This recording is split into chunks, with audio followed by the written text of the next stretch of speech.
The command to love God and neighbor should mean that we men of God are the most reliable people on the planet.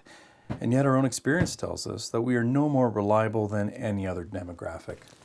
Let's see what we can do about that. It should come as no surprise that men who consistently keep their promises are generally seen by others in their lives as reliable, trustworthy, and even honest. But that's not all. Men who follow through with what they say quite quickly garner the respect and admiration of other men. And that's probably why others want them to lead. But if that's true, and it is, then why don't more men put an emphasis on becoming men of their word? I'm glad you asked. Generally, there are 3 reasons why men don't make this a priority, even though they too want the admiration of their peers. They lack discipline. There's a whole host of men out there who really do want to make good on their promises, but they don't because they don't have the habits in place to make it happen.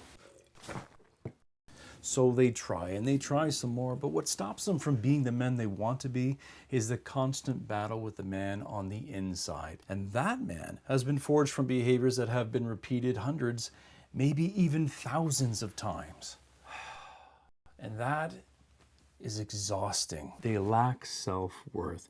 Once a negative image of the self has been formed, it can become incredibly difficult to change, especially when that identity is constantly being reinforced by those we've trusted the most. So we say to ourselves, well, he thinks that about me, and well, she believes that's true, so maybe they're right. This is especially true when we know from our own experience that try though we did in the past, we failed to keep many of our promises.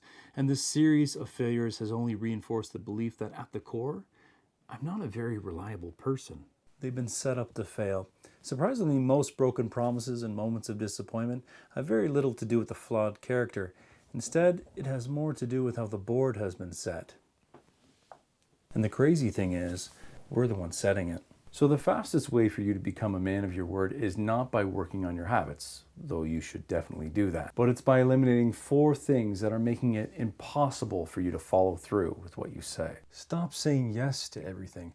Who knows why, but somewhere along the road of your life, you've gotten into the really bad habit of saying yes to every request, no matter how unreasonable. Can you stay an extra hour tonight to work on the project, even though you promised your wife that you'd have a special dinner this evening? Can you meet this deadline, even though you know it means that you'll be burning the candle at both ends for the next 2 weeks, destroying your health in the meantime? No.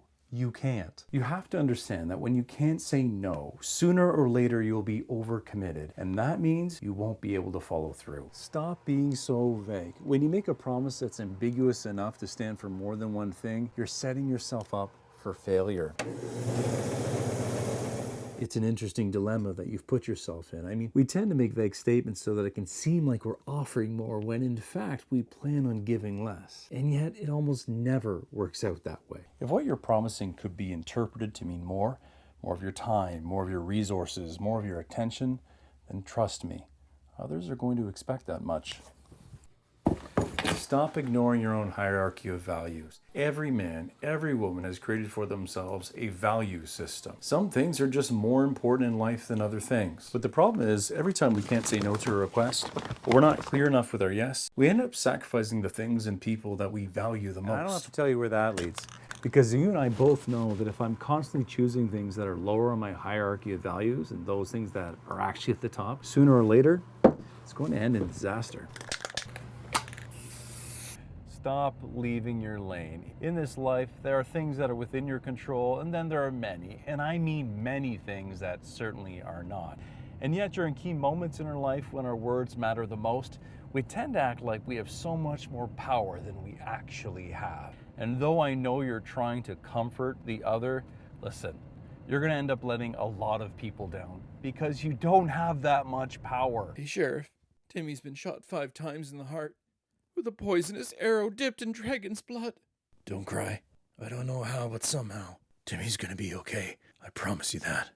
All right, so I'll be better at keeping promises if I just don't make any. No, that's not what I'm saying. What I'm saying is that for you to be a man of your word, you first have to kick yourself loose of all those things that are robbing your words of power. It's then and only then that you'll be able to shape not only how people speak about you, but you'll be able to shape your own character into something that you yourself admire. So moving forward, try this before making any more promises. First, I want you to look at this just like we do our debt. And just like debt, the most important thing is that we don't take on any more promises until we've cleared the ones we already have.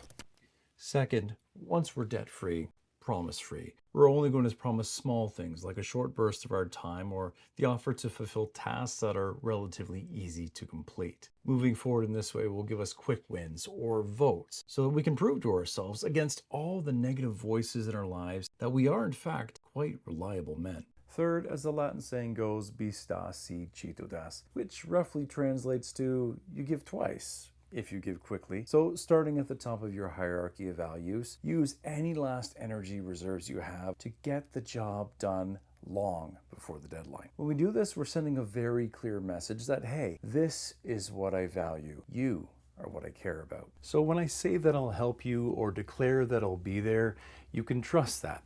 After all, my yes means yes and my no means no. Anything more than that, well, I'll let you finish that sentence and share it with others in the comments.